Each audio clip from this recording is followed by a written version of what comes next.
શહીદોને યાદ રહીએ, એ શહીદોને સાચી શ્રદ્ધાંજલિ થાય અને આવનાર પેઢી એટલે યુવાનોને આ ભારત દેશની આઝાદી વિશે એમને ખબર પડે, એટલા માટે આ તિરંગા યાત્રાનું આયોજન છે. અને હર ઘર તિરંગા ઘર ઘર તિરંગા આદરણીય પ્રધાનમંત્રી શ્રી નરેન્દ્રભાઈ મોદી સાહેબનું જે સૂત્ર છે કે દેશ ભક્તિમય બને, દેશ આઝાદીની એક ચળવળ બને અને તિરંગાનું સન્માન જળવાય, આવનાર પેઢી યુવાનોને પણ આઝાદી વિશે ખબર પડે અને જે દેશની અંદર એમની આઝાદી ઉજવાય છે એવું એમની અંદર ભાસ રહેશે, ત્યારે આઝાદીનું સાચું મૂલ્ય થશે. અને આજના આ દિવસે 15મી ઓગસ્ટની સમગ્ર દેશવાસીઓને, ગુજરાતવાસીઓને, જૂનાગઢવાસીઓને ખૂબ ખૂબ શુભકામના. આપણે પણ આપણા ઘર ઉપર ઝંડો લહેરાવી અને રાષ્ટ્રભાવના સ્થાપિત કરી એવી સૌને અભ્યર્થના. આભાર. વંદે માતરમ. ભારત. સૌને નમસ્કાર. આજે સ્વતંત્ર દિવસના પૂર્વ તૈયારીના ભાગરૂપે જૂનાગઢ મહાનગરપાલિકા અને જૂનાગઢ જિલ્લા પ્રશાસન તરફથી હર ઘર તિરંગા યાત્રાનું આયોજન કરવામાં આવ્યું. આ યાત્રા નરસિંહ મહેતા તલાવથી શરૂ થઈને સરદાર ચોક સુધી ચાલી અને એમાં મોટી સંખ્યામાં શહેરજનો, વિદ્યાર્થીઓ, શાળા, સ્કૂલ, કોલેજીસના વિદ્યાર્થીઓ, પીટીસી કોલેજના વિદ્યાર્થીઓ અને સમાજના અલગ અલગ ગ્રુપના લોકો જોડાયા અને મોટી સંખ્યામાં લગભગ 5000થી વધારે લોકો એમાં જોડાયા. હર ઘર તિરંગા યાત્રા યોજવામાં આવી. જિલ્લા કક્ષાનું કાર્યક્રમ 15 ઓગસ્ટનું કાલના દિવસે માળિયા હટીનામાં છે. જિલ્લા પ્રશાસન વતી હું આ બધાને ખૂબ ખૂબ આમંત્રણ આપું છું. જય હિન્દ, જય ભારત.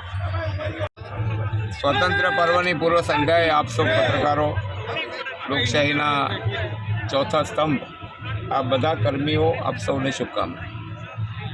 આજે જૂનાગઢમાં દેશ કી આન બાન શાન જેને આપણે કહીએ છીએ, જેના માટે વીર જવાનો આ તિરંગાને લહેરાવવા માટે પોતાની જાનની બાજી લગાવે છે. એ દેશનો પ્રાણ છે અને એ રાષ્ટ્રભાવના જાગૃત થાય એ માટે જૂનાગઢ આજે મહાનગરમાં તિરંગાની રેલી નીકળી. એક સૂત્ર આપ્યું છે દેશના યશસ્વી પ્રધાનમંત્રી આદરણીય મોદીજીએ. આ પર્વને, આ તિરંગા, હર ઘર તિરંગા, આ માત્ર 15મી ઓગસ્ટ કે 26 જાન્યુઆરીનો માત્ર પ્રસંગ નથી. અને હવે આપણે એમાં સુધારા પણ કર્યા છે કે કોઈ પોતાના સ્થાન ઉપર 12 માસ તિરંગો રાખી શકશે. અને એટલા કારણે આ દેશભક્તિનું એક પર્વ છે.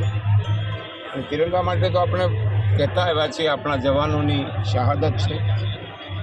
આપણા સ્વાતંત્ર્ય સેનાનીઓ જે આઝાદીના ફળ જોવા આજે જીવતા નથી, એમને પણ શ્રદ્ધાંજલિ.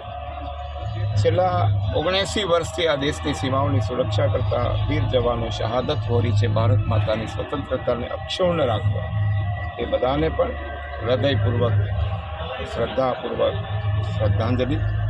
અને આવનારા વર્ષોમાં ભારતનો આ તિરંગો સદાય લહેરાતો રહે.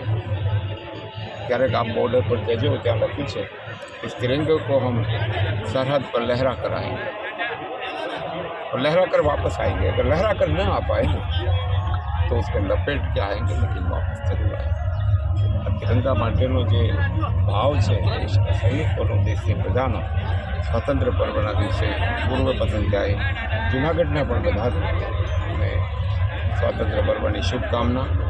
અને ભારત માતાની સ્વતંત્રતા અખંડ રહે એવી દેશભક્તિ 145 કરોડ લોકોના હૃદયમાં જાગી, એ જ ભાવ સાથે ભારત માતા.